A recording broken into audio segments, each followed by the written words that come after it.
Bhojpuri industry के power star Pawan Singh की धर्मपत्नी ज्योति सिंह के आज बर्थडे है। पवन सिंह के जब बर्थडे था तो सबसे पहले ज्योति सिंह ही विश की थी अपने डियर हस्बैंड जी को। और पवन सिंह अभी तक ना उनका कॉल मैसेज पोस्ट कुछ भी नहीं आया और न ही अभी तक अपने पत्नी को विश किए हैं।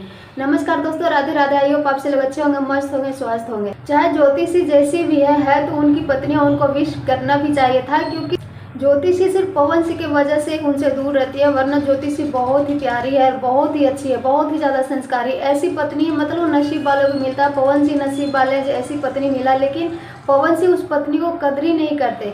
जो नहीं है उसको याद करके हर जगह रोते हैं, लेकिन जो है उसका कुछ भी कदर नहीं है। मतलब आज उनकी पत्नी के बर्थडे है, अपने बर्थडे में जाके बुर्ज खलीफा पे जा करके बर्थडे मनाया, लेकिन अपनी पत्नी को विश नहीं कर सकते।